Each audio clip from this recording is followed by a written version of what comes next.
Naglabas na ng pahayag ang aktres na si Julia Barreto tungkol sa kanya umanong pagpapasara sa isang tourist spot sa Camiguin para sa isang vlog. Ang aktres maring itinanggiang ibinintang sa kanya at nilinaw na ang desisyon ay nanggaling sa Camiguin LGU na nag-imbita sa kanya. Ang buong pahayag ni Julia tutukan sa report ni Showbiz Angel. Mariing itinanggi ng aktres na si Julia Barreto na siya ang nagpasara sa isang tourist spot sa Camiguin para sa isang shoot.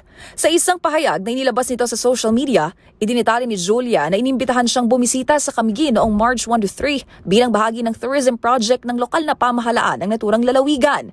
Pero nabahiran ito ng kontrobersiya matapos di makapasok ang ilang turista sa isang isla kung saan nagsushoot si Julia.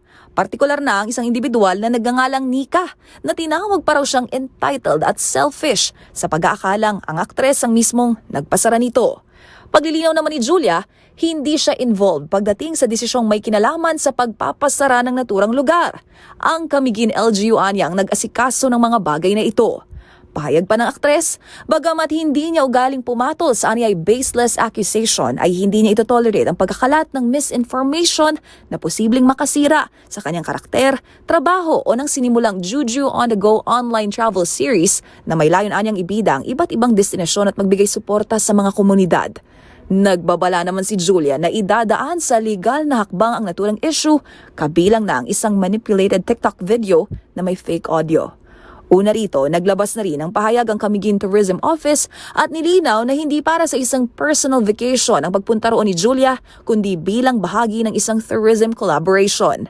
28 pa lang daw ng Pebrero ay nagpaabiso na sila na pansamantalang isasara ang naturang lugar. Sa huli, humingi ng paumanhin ang provincial government ng Camiguin sa mga napirwisyong turista. Para sa MBC TV Network News, ito si Angelica Cosme ng DZRH TV, una sa Pilipinas, una sa Pilipino.